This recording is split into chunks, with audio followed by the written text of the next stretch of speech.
Welcome back, friends. This is Suzanne, and it's River Valley Community College Live. We are so excited to bring you our second week of our virtual open house. And joining me today is our president, Alfred Williams. Welcome, Alfred. Hi, Suzanne, and hi, everyone listening. It's great to be back.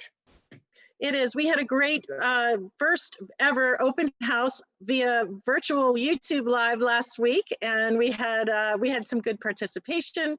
We had lots of viewers after the fact, so that's the wonderful thing about YouTube is that you can go back and watch this rebroadcast at any time, and it sits right at the top of our YouTube channel after the broadcast. So thank you all who took the time and listened up. And we really had a good show last week. We talked a lot about high school students, bridge to college, and some of the myths that are surrounding folks' idea of what to do next, given the situation we're in right now. Alfred, do you want to talk about some of the things we went over last week? Yeah, we know there's a lot of anxiety out there, a lot of nervousness about going to college in this COVID-19 environment. And we talked about how you can make sure that you do not fall behind and you reach your college goals as quickly as possible. And so if you have any nervousness, if you're unsure of your plans, if you don't know what to do, take a listen to that, because we answered in a lot of questions and dispelled a lot of myths on that subject. We did, and our summer enrollment is up this year. We're doing great in terms of how our enrollment goes. Normally, we're up from last year over 11%, and I think it's because people are thinking about, like, what am I going to do in the fall? Let me get a class or two under my belt and start my education right now. And so folks are really working hard to sign up.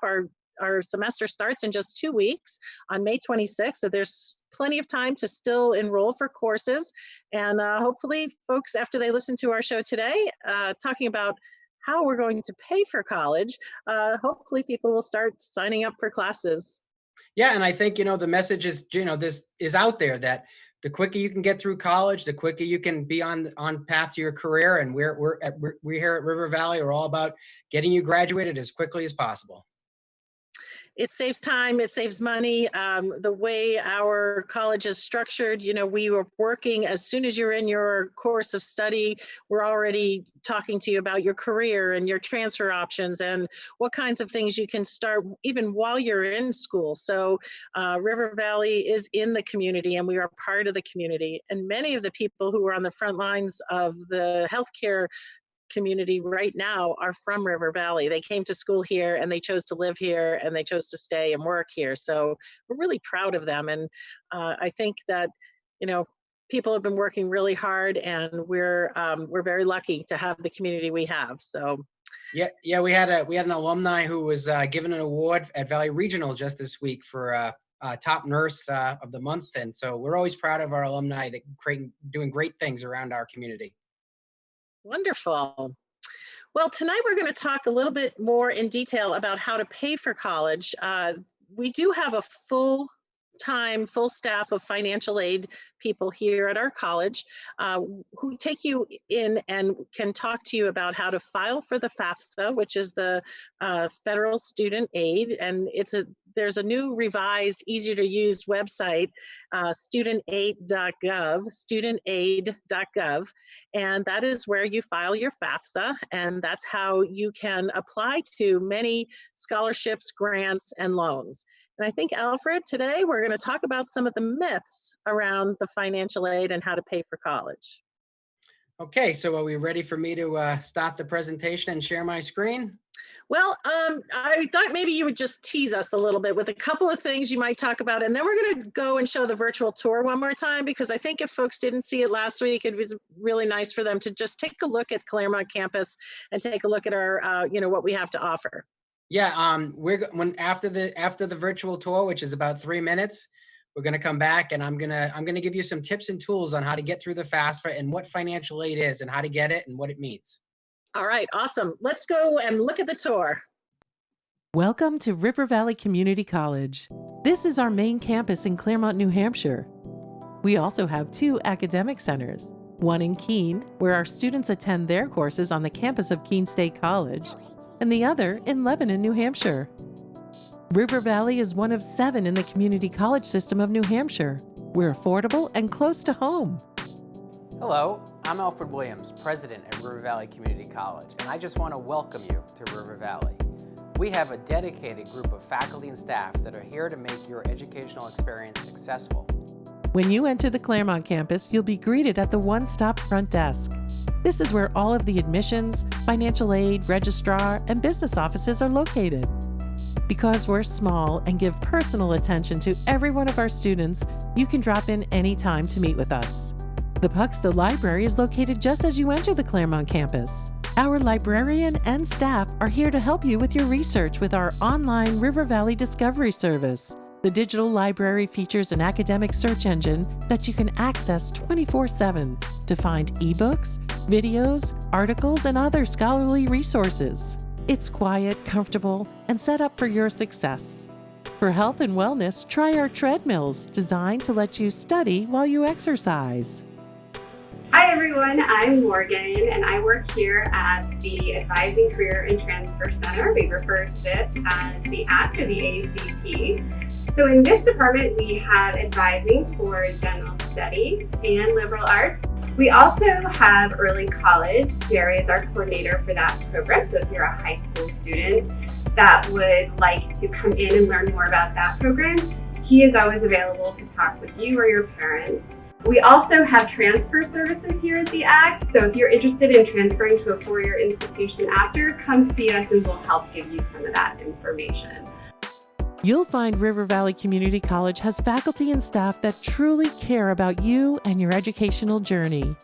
Many students start here, earn an associate's degree, and go right to work, while others take advantage of our transfer agreements with the University System of New Hampshire and other private schools and universities. Most liberal art, core courses, and general education credits earned here will transfer wherever you go. Get involved while attending River Valley with our student government, clubs, and Phi Theta Kappa Honor Society. Starting your first 2 years of college close to home and at a fraction of the cost just makes sense. Thank you for joining us for this virtual tour. Get started on a degree or certificate program today by completing our free online application at rivervalley.edu and soar into your future.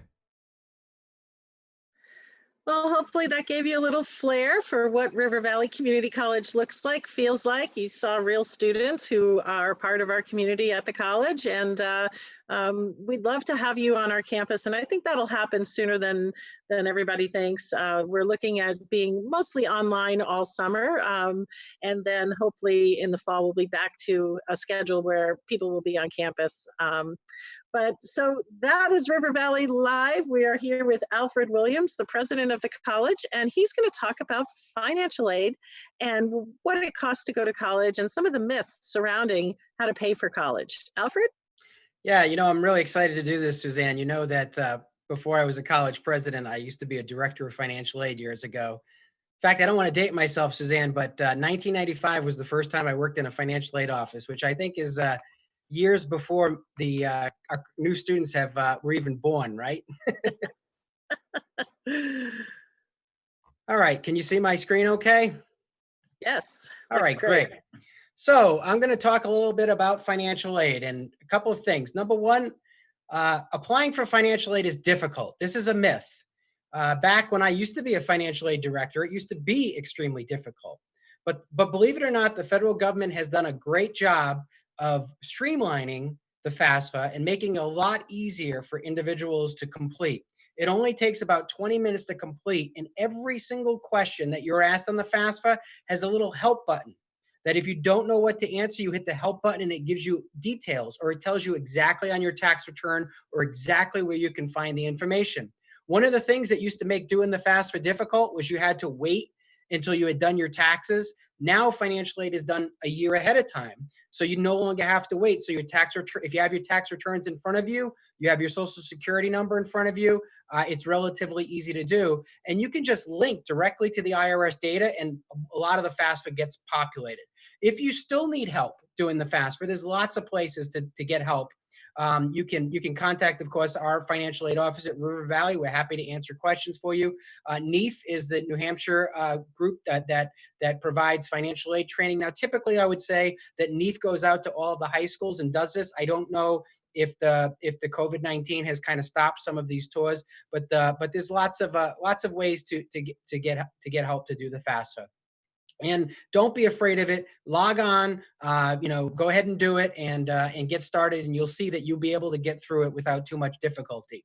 Now, what is financial aid? When you complete the FAFSA, which is the federal application for student aid, what you're doing is you're telling the federal government is going to come up with a formula. They have a formula. They come up with your estimated family contribution.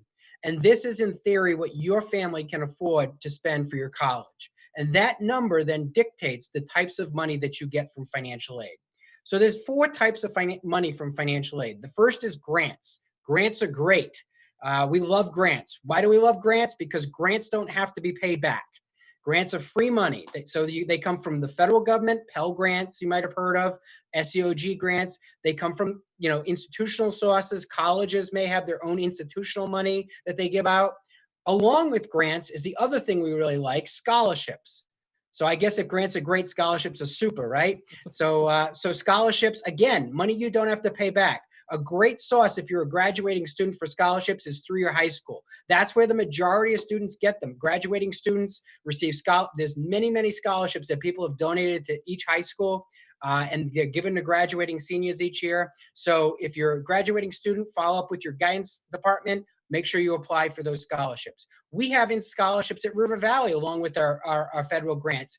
We have a program called Award Spring where you can go on and you can fill out information about yourself. It matches your demographic data to scholarships you may be eligible for. You write an essay, you could get it scholarship money. So scholarships and grants, that's the best type of financial aid, doesn't need to pay back. Here comes the bad news. Well, there's a little bit of bad news, but not so much. The bad news is the next area is the worst type of financial aid. That's loans. And the bad news is that's the largest area of financial aid. This is where the majority of financial aid that people receive comes from. And the problem with loans is that it's not free money. It's money that you're borrowing that you have to pay back. So you have to pay back your loan. So you have to think about that when you're borrowing money. And everything that you can pay out of pocket or use grants and scholarships that you don't have to borrow a loan for, that's going to save you significant dollars after you graduate. So you want to minimize the amount of loans that you take out as much as possible. And then the fourth area of financial aid is work opportunities. This is work study. This is money that you can use on a college campus to get a job. At River Valley, we always have work study money available for students to come in and they can do some work at different offices around the campus. And so it's another area when you get onto your college campus to check into a work study job and see if you're eligible. So those are your 4 main areas of financial aid: your grants and scholarships, and even your work study, because everyone likes to have a job, right? Are good. Loans, yeah, we try to minimize as much as possible. So what happens? I know this slide here, it shows you financial need in action.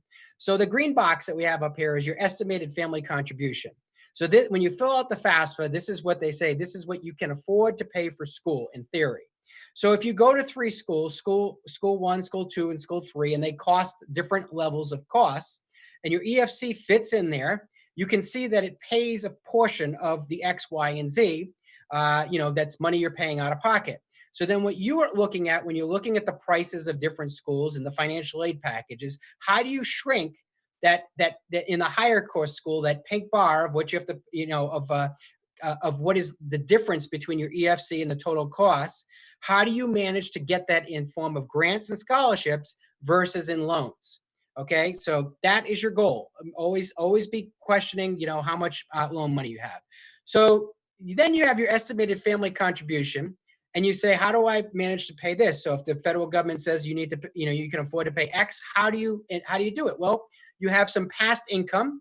Maybe you have a 529 plan, you have a college savings plan, you have, money that's been put aside for your son or daughter by grandparents at some point. Now is the time to tap into that money, use that money to reduce the amount of money you need to borrow. Maybe you have present income. Your salary, you sign up for payment plans at a school. So instead of having to pay everything up front, you can put it over 3 payments or 10 payments or whatever it is. And it allows you to borrow less because you can spread that money out. There are some tax advantages If you pay out of pocket, you can get Hope and Lifetime Learning Scholarship credits on your taxes when you file at tax time. So you can look at those tax credits to help you pay with present income. Or if you don't have past income, you don't have present income, and your financial aid package is not enough to cover, you're going to need to use your future income. And this is where the loan programs come in. In essence, what you're doing is you're using your future income. You're going to pay this back after you graduate with the money that you earn from your job. So again, when we're talking about loans, it's key to think about what career you're going into and what you're going to be doing, because so that you have that future income to pay that money back. Okay, a lot of times people say to me, you know what I'm going to do is I'm just going to apply without my parents for financial aid, and then I'll get a lot of financial aid.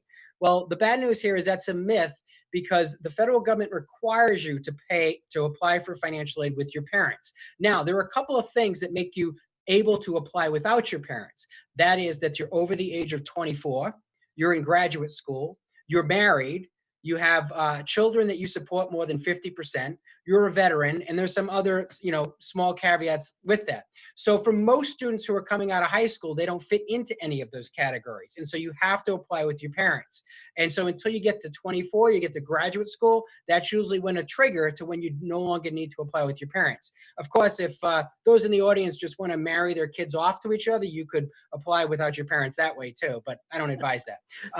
If your parents refuse to fill out the FAFSA, then the student won't get any aid, because you can't fill out the FAFSA without your parents' information. So by filling out the FAFSA, it does not commit you to anything. It doesn't mean that the parent has to borrow any money or anything like that. So by all means, you should fill it out so you can see what you're eligible for.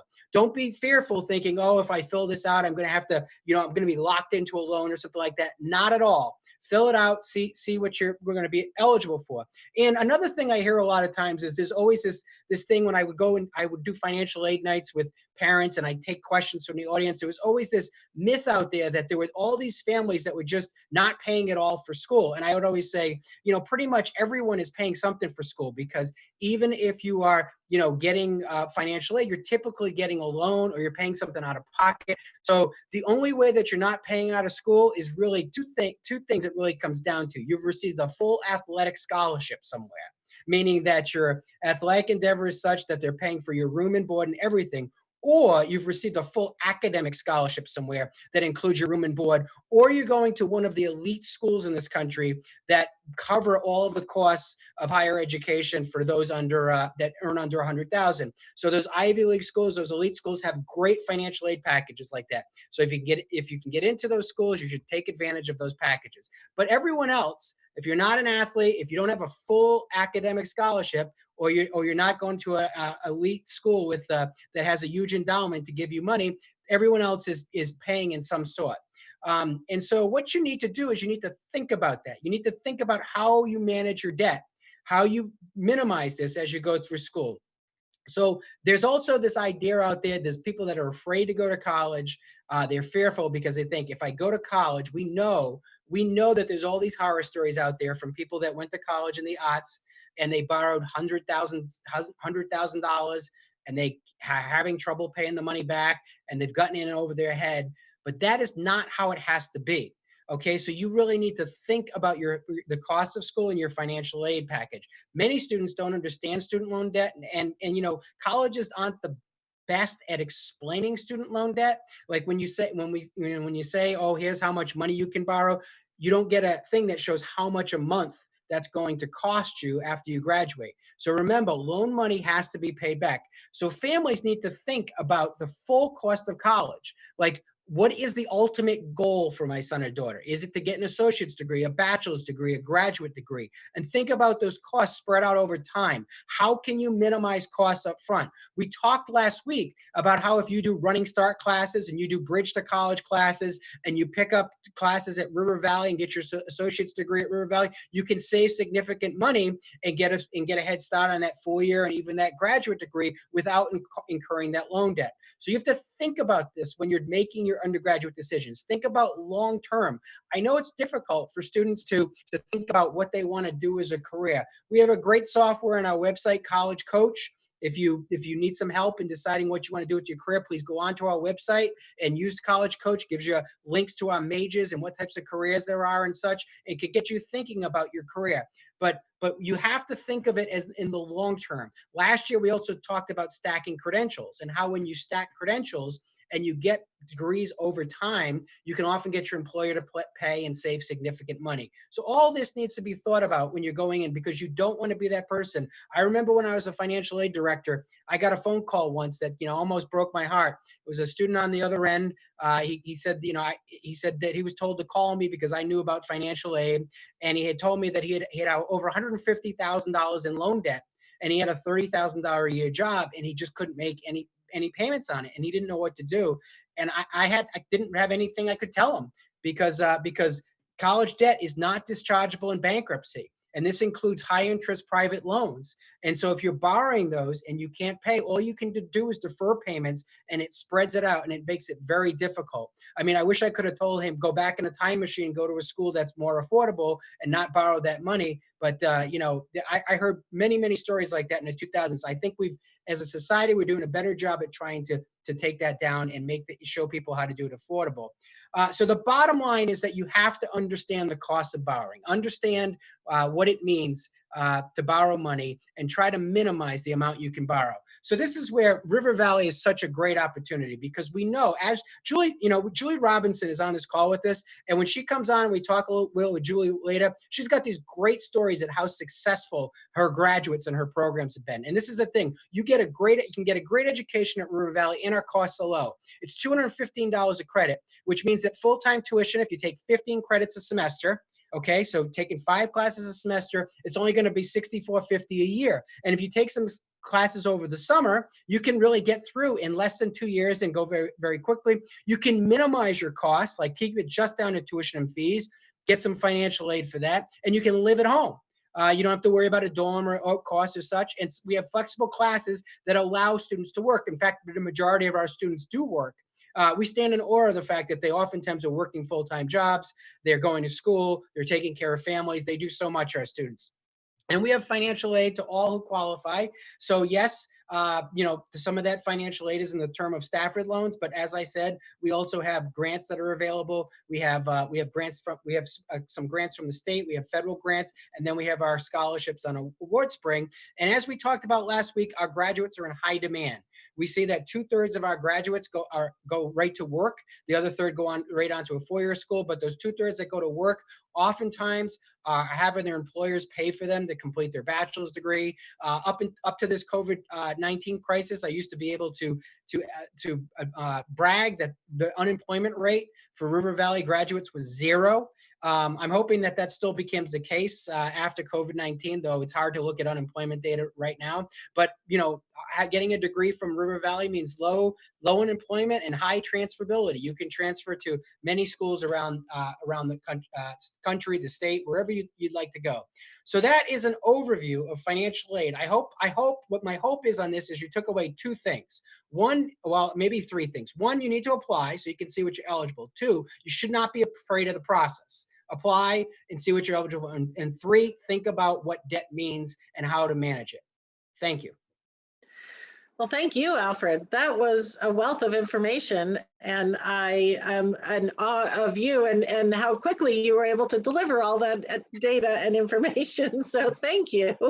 It is a lot. I know a lot of families struggle with understanding financial aid because it's difficult to understand. And so you broke it down very nicely, and I think the viewers appreciate that. So that's great. You talked about Career Coach, which is on our website.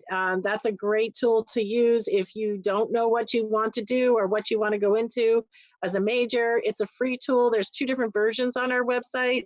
So one version takes about 60 seconds. The other version takes about 3 minutes. And you can go through and it just assesses how you answer the questions and suggests areas of a major and areas of a career to go into. So check it out on our website. It's called Career Coach. All right, so tonight we have a very special guest with us. Julie Robinson is the program director for the biological sciences here at River Valley Community College. Before we introduce her in person, we are going to see her PowerPoint. All of our program directors have produced a PowerPoint for us, and we're going to go to that right now. So we'll see Julie in just a minute. Hi, I'm Julie Robinson, Program Director for the Associate's Degree in Biological Science at River Valley Community College. Our program aims to prepare students to transfer to four-year colleges and universities to continue their studies in biological sciences or to enter the workforce directly. We provide students with a strong, solid background in mathematics and core sciences while developing critical thinkers who are able to reason logically and appreciate the nature and practice of science. Kids in our program take courses that are comparable to the first 2 years of a traditional bachelor's degree in biology. This means when you transfer, you can go on to complete a pre-professional track for medicine, dentistry, PA school, or venture into molecular biology, ecology, or maybe even environmental science. Our program has many benefits. In many of your classes, you'll be able to apply science, technology, and mathematics. We have individualized advising to make sure that the courses you take fit your future goals. Most of our classes are quite small and are taught by dedicated, experienced faculty who have multiple areas of expertise from across industry and healthcare. We also offer open lab hours and free tutoring. Biomedical research opportunities exist through the Embry Research Program. Through this program, students conduct real scientific research and learn methods that are traditionally used throughout industry and collegiate research. We've also developed course equivalencies with UNH. This means that when you take Bio 1 with us, it transfers with Bio 1 to UNH, saving you time and money. We also have transfer agreements with many colleges throughout the state. Additionally, our students have gone on to colleges such as Dartmouth and Franklin Pierce. If you'd like more information about our program or have any questions, please feel free to contact me. I'd be happy to talk with you. All right, we're back. Julie Robinson is joining us tonight right here live in studio on YouTube. So Julie, welcome. We're so glad you're able to join us. I have a question for you. One of the things that we've initiated at River Valley Community College, as well as the community college system of New Hampshire, is the NOLO program, which is no cost, low cost textbooks. And I understand biological science has a bunch of courses that use the NOLO concept to keep the costs down for students. Yep, we absolutely do. It's a really big effort that we're proud of. And it's not just me, it's my entire team of science faculty who've adopted this notion that textbooks don't have to bankrupt you for you to get an education. So in one example, in our anatomy and physiology courses, we've taken the cost of course materials from about $600 to about $160 over the course of 2 semesters, just by switching a textbook to a textbook that is peer reviewed. I've used it at other colleges, and our faculty are really excited about that. I think we've done that in most of our science courses, other than 1 or 2. Several of our teachers have also developed their own labs and found their own lab experiences. So we have courses like environmental science that is 0 cost to students for textbooks. Our nutrition course, same thing, 0 cost to students for textbooks. So we went from probably about $300 for each of those courses to 0, which I think is a pretty cool savings, especially as Alfred is talking about student loan debt and paying that off for a long time. If we can save you paying loans on textbooks, we're happy to do it and maintain the same quality and the same rigor that traditional textbooks have. Yeah, that is fantastic, Julie. I just, the work you've done on that is great. So it's great, Julie, that you're here with us in person. Now tell me, is it true that you watched the video last week and saw me doing it and said, hey, if the Prez can do it, I can do it in person too? Absolutely. Julie, I know that you are very proud of your graduates and very proud of the rigor in your program and graduates that use the Embry part. Could you talk a little bit about that and some of the things that your graduates have done?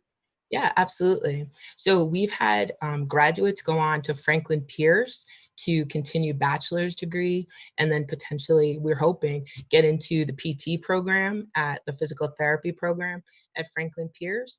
We have some students now who are at Keene State who are finishing their bachelor's degrees, but when they were here, they were already talking about master's programs and PhD programs, and they were able to make connections with researchers in our area through becoming student researchers in our Embry research program.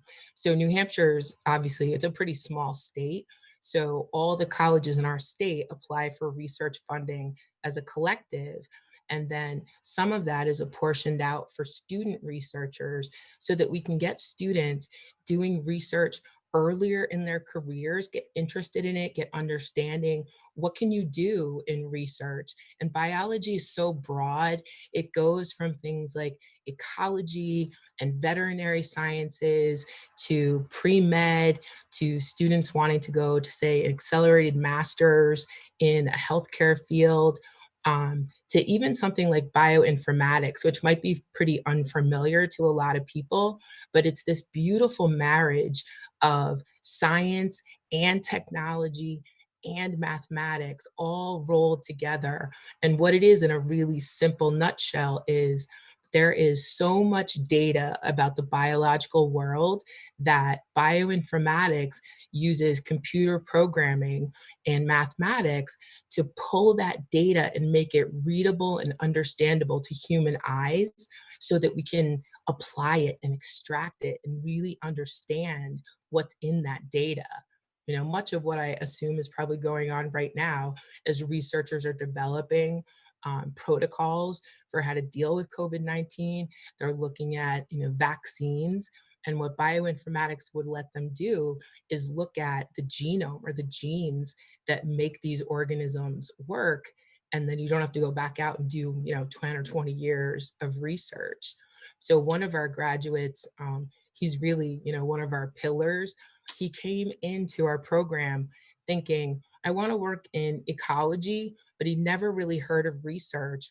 And his teacher in Bio 1, which is a pretty small class, just said, I'm interested in research. If any of you are, let's just get together after class, no credit, no cost, and do some exploration. And from that, he's now presented across our state. He was recruited by a lot of different colleges. There was a lot of competition over him because he had built these skills really early in his career. So one of the benefits, I think, of us being small is that in research programs, most bio majors are going to have to do research at some time, but most of them have to wait until their third or fourth year, and then it's competitive. At our college, if you show the interest and you show the initiative, we'll find a space for you in the research program. And then I think that looks, it looks really good on your resume if you're going to finish your degree and then go get a job. Or if you are looking to go on, you're making contacts, you're doing a lot of exploration that you might have had to get into a car and drive around, with mom and dad after high school. But this gets you into real labs with people that are working at Plymouth State and UNH and Dartmouth. We're really lucky that our principal researcher is also Dr. Shannon Susi. She runs some bioinformatics programs at Dartmouth, and she wants to work with our students. She wants to get them into research, give them opportunities to explore the breadth of biology. Wow, Julie, that is really about it's really such great information. And I think there's so much opportunity for students that are looking to go into some of the majors in the four-year schools to save a ton of money by starting with us and getting those core classes under their belt. And we have so many alumni to be proud of. And so I appreciate you bringing that forward because sometimes we forget about our alum as they leave us, but we have a very strong core program, and I appreciate your work there. Oh, sure. Thank you. Yeah, And a lot of scholarships in the STEM field as well. So not only for science, but for mathematics, engineering, and technology as well. you know, one thing, Suzanne, that makes me really proud when I hear Julie talk is the passion that just comes through for her program. And that's the way all RVCC faculty are. And the great thing is that students in our classes, they know their faculty. They know our faculty know every student in their class. And so it's a real opportunity. Yes, I agree. Small class sizes make learning better, I believe. And I think that River Valley delivers that with that personalized opportunity, as Julie was saying, with the labs and with the small class sizes and scholarships and all of that. So yay, yay. We do want to thank Julie for joining us live here tonight, but we do have another program that we're going to feature this evening. We have an early childhood education program that is run by Carrie Morris. She's the program director for that. And there's actually another program on top of the early childhood education. So she'll explain this, but there's also an infant and toddler major at our college. We'll probably present that at another live open house. But for tonight, we're going to talk about early childhood education. So let's take a look. Hello, I'm Carrie Belknap Morris, Program Director for Early Childhood Education here at River Valley Community College. River Valley's Early Childhood program offers several options. We have an associate degree that is comprised of an early childhood core. This includes 2 upper-level early childhood electives and 2 practicum or student teaching experiences. Our certificates can easily be rolled over into the associate degree, and our degree prepares students for a range of positions and for the possibility of transfer. Our Level 1 certificate, 4 introductory courses, is a great way for students to explore the field and to qualify for entry-level positions. The Level 2 certificate, 8 courses, gives students even more opportunities. Our Infant and Toddler certificate focuses specifically on birth to age 3. Here at River Valley, our courses are delivered in a student-centered manner. Our introductory courses are usually face-to-face or hybrid. Students and faculty are meeting regularly and working together collaboratively. Our intermediate level courses are offered 100% online to ensure access. All 4 of our introductory courses run at both Claremont and Keene. River Valley's courses are recognized by the New Hampshire Child Care Licensing Unit and the New Hampshire Child Development Bureau. Students currently working in the field may qualify for specific early childhood tuition assistance. Advising is an important piece of the River Valley experience. As the Early Childhood Program Director, I work closely with students to ensure that their short-term and long-range goals are met. Both matriculated and non-matriculated students receive specific early childhood advising. Students may bring in earned credits through articulation agreements with career technical centers, and once students complete a minimum level of courses, they may apply for credentials issued by the New Hampshire Child Development Bureau. Careers in education, especially the early childhood age range, are really unlimited. Our early childhood program focuses on children birth through 8 years of age and their families. This means that students have the opportunity to explore and learn more about infants, toddlers, preschoolers, and young school-age children. Our graduates are working in diverse settings, such as center and family childcare, Head Start, lab schools, after-school programs, parent cooperatives, and elementary schools. The early childhood degree also prepares students for transfer. Continuing on and earning a bachelor's degree has opened up even more opportunities. Some of our graduates are now working as preschool special education coordinators, childcare center directors, staff mentors, and kindergarten teachers. Again, River Valley's Early Childhood Education program is preparing our students to support young children and their families. Come and join us on this important and rewarding work.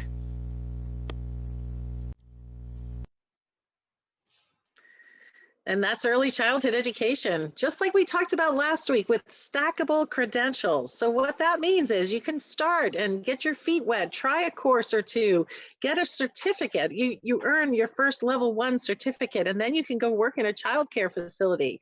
And then earn another certificate. Maybe you want to go into infant and toddler. These are stackable credentials, and eventually you can earn your associate degree in early childhood, and perhaps maybe take it to the next level and do education and go to a 4-year school and get your bachelor's degree so that you can work in schools and become a teacher. So yay, early childhood. It's a great program. We have a great instructor, a great crew of instructor and program director, Carrie Morris. I still have Julie here on the show. She decided she'd stay with us a little longer. Well, we asked her to because she's so full of information. But I wanted to ask Julie a question. So with the COVID-19 situation, and we're easing back into a more in-person classes and things like that for the fall, how do you envision it's going to happen for lab time? So we are working on plans now. Our spring semester ended yesterday. We're already working on plans for the fall. And our intent is to have students back in our labs by splitting them into smaller sections for some courses.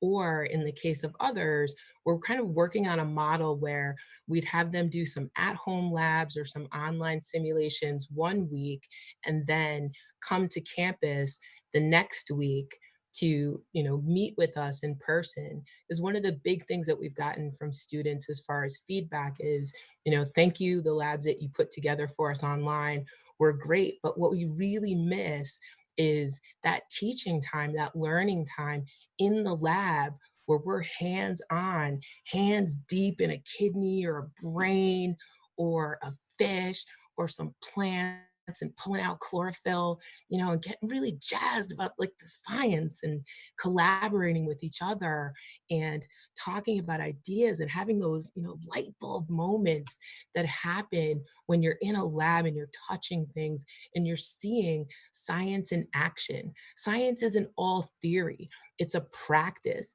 It is an application of what happens in the natural world, of mathematics, and really getting to see that, I think, is incredibly important for most of us. Even some of us who are, good book learners still do better with getting hands-on. And like I said, like I am a human physiologist, so my jam is getting hands deep in a dissection specimen, like all up in there with my students. I love it.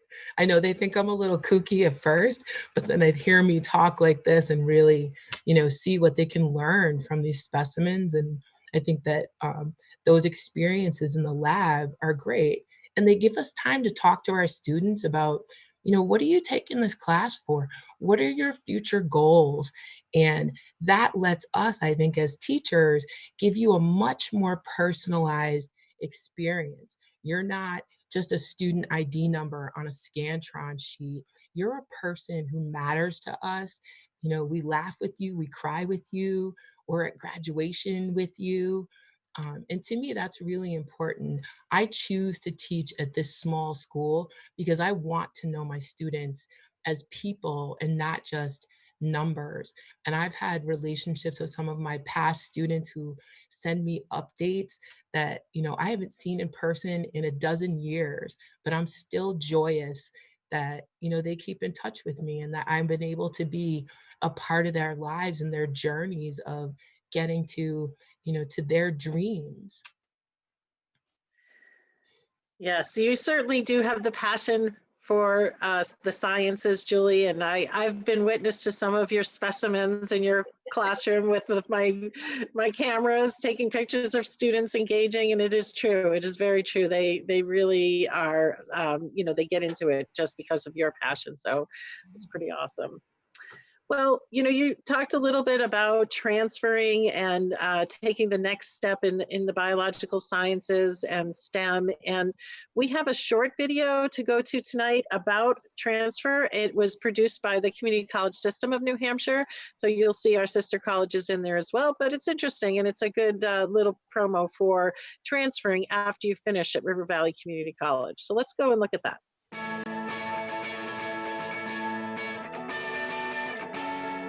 So one of the great resources at the community college level in New Hampshire is that there's pathways that they guide you to take certain classes at the community college level that will all transfer to the universities here in New Hampshire. So that way those classes do transfer over and you're covering not only your degree here, but the start of your degree at a four-year university. The transfer process was actually a lot easier than I thought it was going to be. I mean, Northeastern accepted all of my credits except 2. But the transfer process for me was really easy. It was just a matter of sending my transcript, which I thought was amazing. Starting at a community college is a great alternative because it lessens the amount that you're paying literally in half, as opposed to if you're getting your bachelor's degree. It's essentially the same education that you're getting at the community college in those first 2 years as you would be getting at a 4-year university anywhere. Those first 2 years are just general education requirements, and my school proved that by accepting all of mine.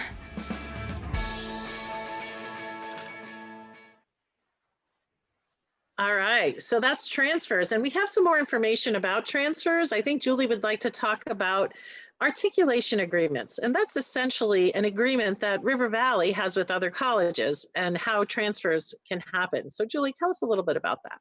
Sure. I know we're short on time, so I'll keep this really quick, but I think one of the great things about our program is that our courses, many of our science courses, are recognized for transfer to the university system. So that means if you take Biology 1 with us, it transfers to a college like UNH as Biology 1, not as just an open elective.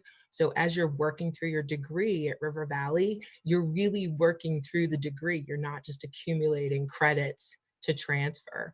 And I believe that our courses are incredibly high quality and that you'll learn all the same skills and all the same depth as you will at a 4-year university. Dr. Robinson, Right. it is just, your passion always comes through. We're so lucky to have you at River Valley. Suzanne, what do we got on tap next week? Because I'm looking forward. This is getting better each week. All right, so next week we'll be back with another live YouTube video, 6 o'clock Tuesday. We're going to feature a couple different programs. We will have our criminal justice program and our English department program on, and maybe we'll extend an invitation and see if some of those faculty members might be able to come on and join us live. I think this was a really good element to add to the show. So what do you think, Alfred? I think Julie just set the bar, so there's going to be a lot of pressure now. Yeah, that's for sure. Okay, so folks at home, thank you. Thanks for joining us. River Valley Community College is so happy and excited that we're able to do this live, virtual live open house.